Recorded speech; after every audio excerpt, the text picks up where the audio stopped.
Laura Meckler. Thank you, Mr. President.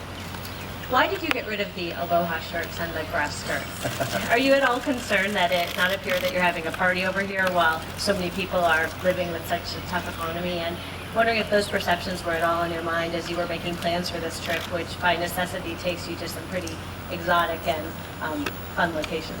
Yeah. I got rid of the Hawaiian shirts because I had looked at pictures of some of the previous APEC meetings and some of the garb that had appeared previously, and I thought this may be a tradition that we might want to break.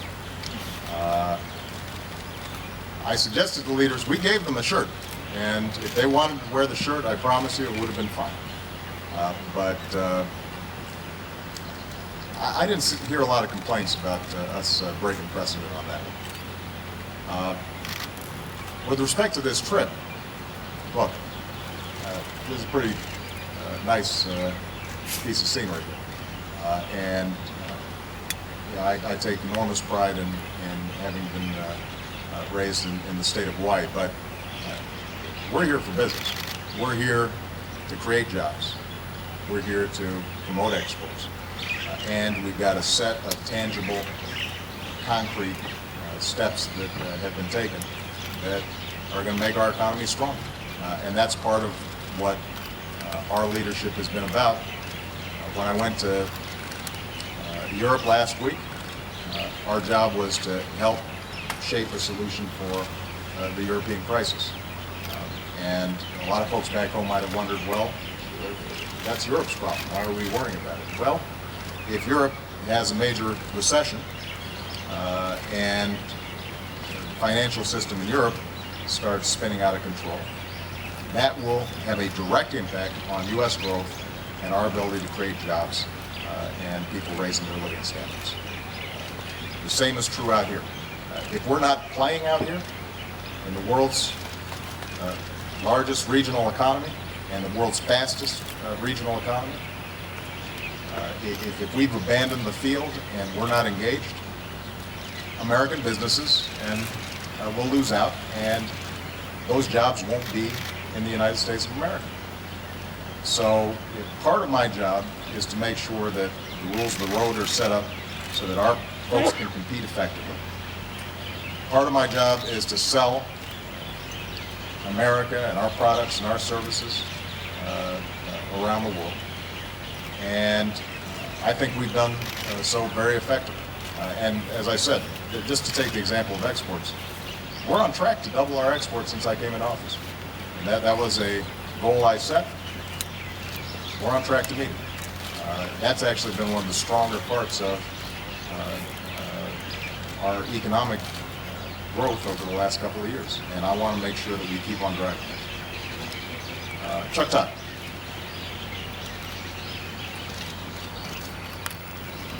Thank you, Mr. President.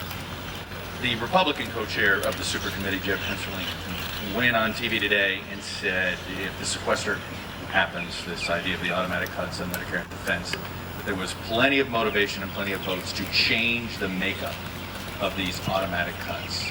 I know you had a conversation with him about this and said that that was changing it in any way was off the table. I mean, you're going to veto this bill if that's the case, if it ends up they can't get a deal in the next 10 days. And then can you clarify your end of the hot mic conversation with French President Nicolas Sarkozy as it involved Israeli Prime Minister Netanyahu? Can I just say that Chuck's the only guy who asked 2 questions so far. So just when I cut off here, whoever was next in the queue,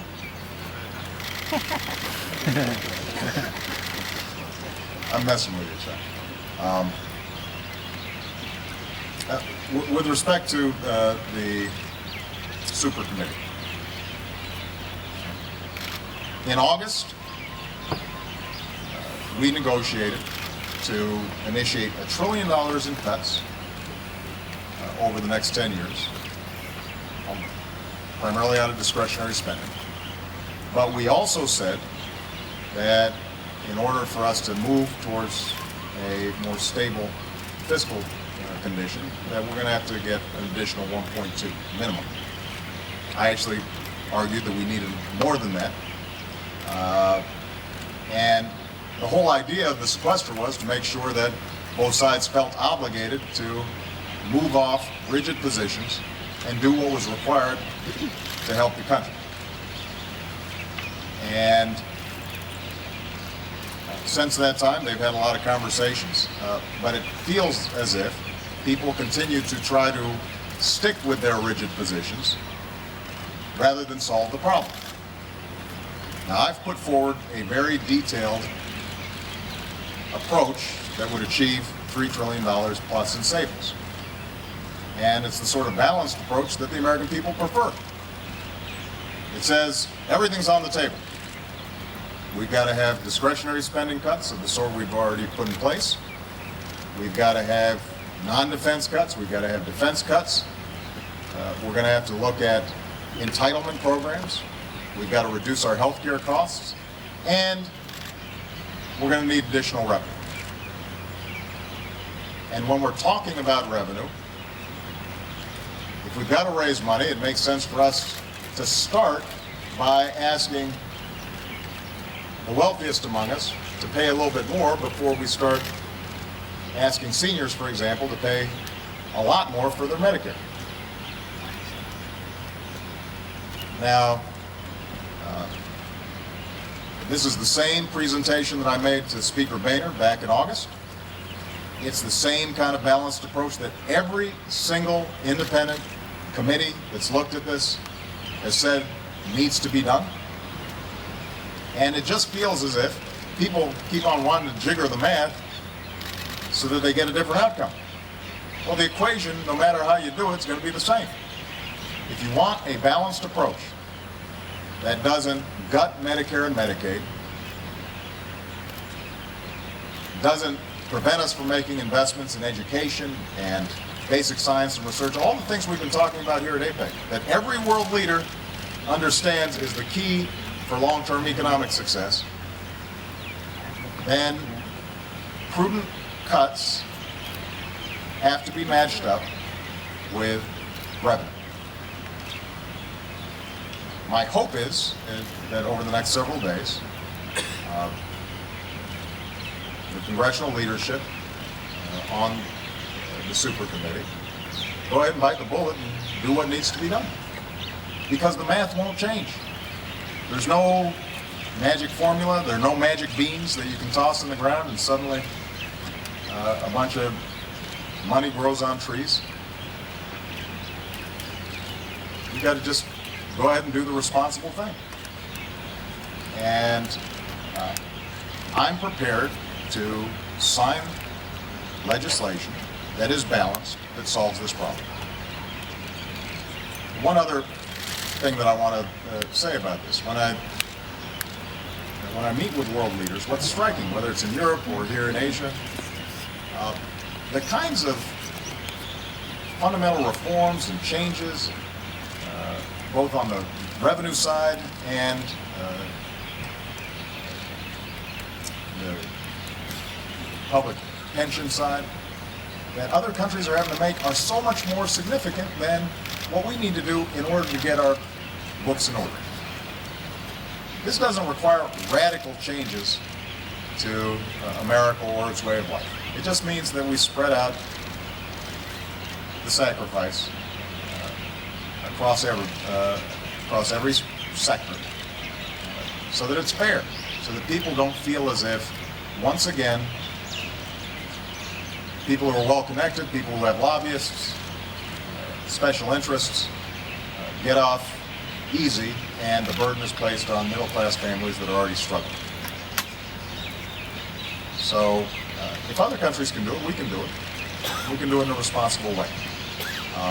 I'm not going to comment on whether I veto a particular bill until I actually see a bill, because I still hold out the prospect that there's going to be a light bulb moment where everybody says, aha, here's what we've got to do. With respect to the hot mic in France, I'm not going to comment on conversations that I have with individual leaders. But what I will say is this.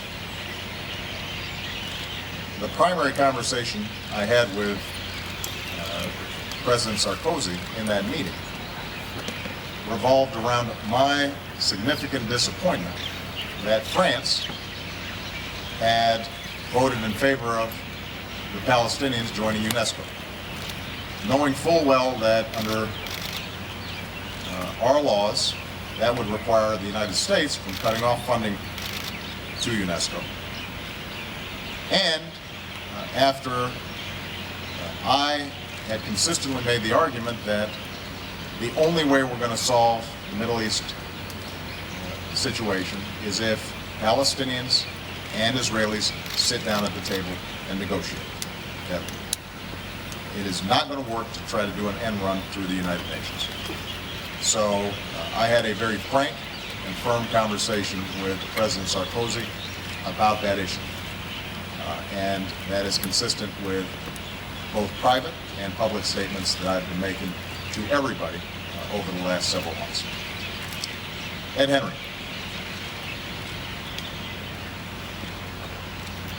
President, I have 3 questions. Starting with Mitt Romney. Just one question, I promise. You started with a $447 billion jobs bill. 2 months later, many speeches later, you've got virtually nothing from that. You've got the Veterans Jobs Bill, which is important, obviously, and a lot of executive orders. But are you coming to the realization that you may just get nothing here and go to the American people in 2012 without another jobs bill, 9% unemployment, and then wondering about your leadership, sir?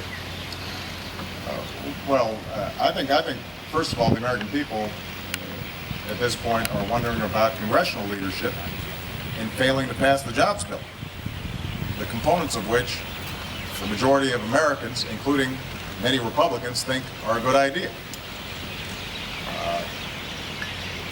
And that's part of the reason why the American people right now aren't feeling real good about Congress.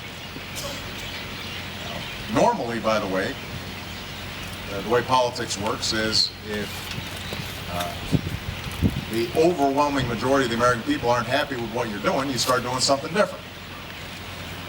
So far, that hasn't happened in Congress, and the Republicans in Congress in particular. They don't seem to have that same sense of urgency about needing to put people back to work. I'm going to keep on pushing.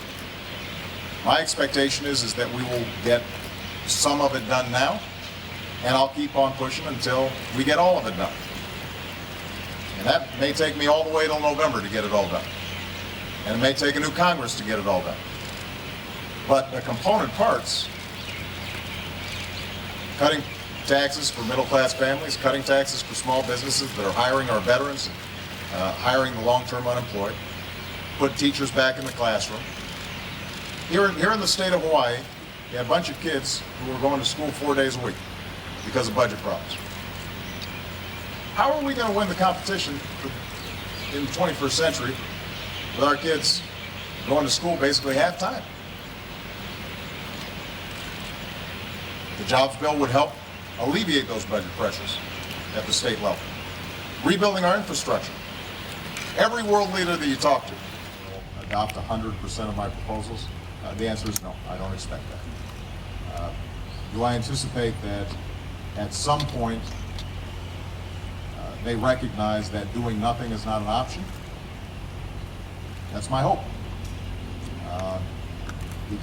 And that should be their hope too, because if they don't, I think we'll have a different set of leaders in Congress. All right? Thank you very much, everybody. Thank you.